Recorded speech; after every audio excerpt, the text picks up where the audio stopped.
Hi hello അസ്സലാമു അലൈക്കും welcome back to our channel. ഇന്നത്തെ നമ്മുടെ റെസിപ്പി ഒരു തനിനാടൻ മത്തി മുളകിട്ടതാണ്. എല്ലാവർക്കും ഒരുപോലെ ഇഷ്ടമാവുന്ന ഒരു റെസിപ്പി കൂടിയാണ്. അപ്പോൾ വീഡിയോയിലോട്ട് പോകുന്നതിന് മുമ്പായിട്ട് നമ്മുടെ ചാനൽ നിങ്ങൾ ആദ്യമായിട്ട് കാണുന്നവരാണെന്നുണ്ടെങ്കിൽ ലൈക്ക് ചെയ്യാം, ഷെയർ ചെയ്യാം, സബ്സ്ക്രൈബ് ചെയ്യാം. ആദ്യം മത്തി നന്നായിട്ട് കഴുകി ഫ്രഷ് ആയിട്ട് മുറിച്ച് വെക്കുക. ഇപ്പോൾ നമ്മുടെ മത്തിയൊക്കെ നന്നായിട്ട് ഫ്രഷ് ആക്കി വെച്ചിട്ടുണ്ട്.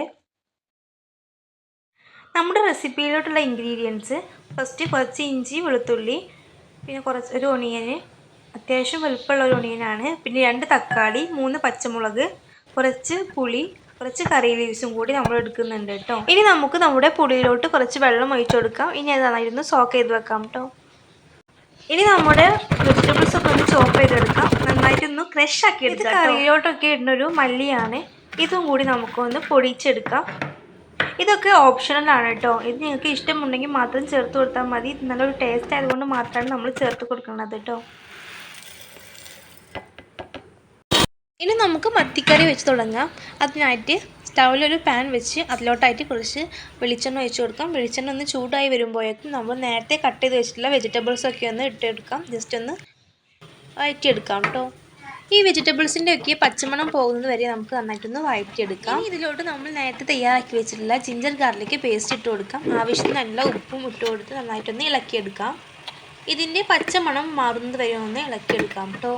അതിനുശേഷം നമുക്ക് നമ്മുടെ മസാലപ്പൊടികളൊക്കെ ഒന്ന് ചേർത്ത് കൊടുക്കാം.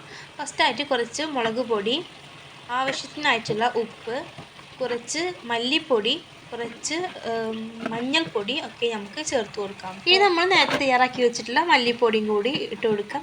നന്നായിട്ടൊന്ന് ഇളക്കി കൊടുക്കാം കേട്ടോ. ഈ മല്ലിപ്പൊടിയൊക്കെ ഇട്ടാൽ നല്ലൊരു ടേസ്റ്റാണ് നമ്മുടെ മത്തിക്കറിക്ക്, അതുകൊണ്ടാണ് കേട്ടോ.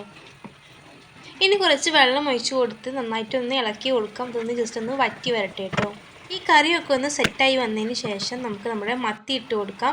മത്തി ഇട്ടതിന് ശേഷം നമുക്ക് കുറച്ച് പുളിയുടെ വെള്ളം ഒഴിച്ച് കൊടുക്കാം. മത്തി ഇട്ടതിന് ശേഷം ഓവർ ഇളക്കണ്ട കേട്ടോ. ഇത് അതിൽ കിടന്നൊന്ന് നന്നായിട്ടൊന്ന് വറ്റി വരട്ടെ. ഇനി ഇത് നമുക്ക് അടച്ചു വെക്കാം. ഈ മത്തിയൊക്കെ ഇതിൽ കിടന്ന് നന്നായിട്ടൊന്ന് വറ്റി വരട്ടെ കേട്ടോ.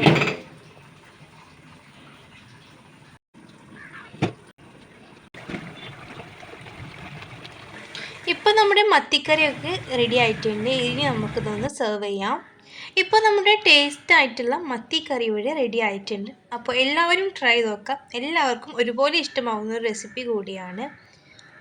അപ്പോൾ വീഡിയോയുടെ തുടക്കത്തിൽ പറഞ്ഞ പോലെ തന്നെ നമ്മുടെ ചാനൽ നിങ്ങൾ ആദ്യമായിട്ട് കാണുന്നവരാണെന്നുണ്ടെങ്കിൽ സബ്സ്ക്രൈബ് ചെയ്യാം. നിങ്ങൾക്ക് ഇഷ്ടപ്പെട്ടാണെന്നുണ്ടെങ്കിൽ ലൈക്ക് ചെയ്യാം. നിങ്ങളുടെ ഫ്രണ്ട്സ് ആൻഡ് ഫാമിലിക്കും കൂടി ഒന്ന് ഷെയർ ചെയ്ത് കൊടുക്കണേ.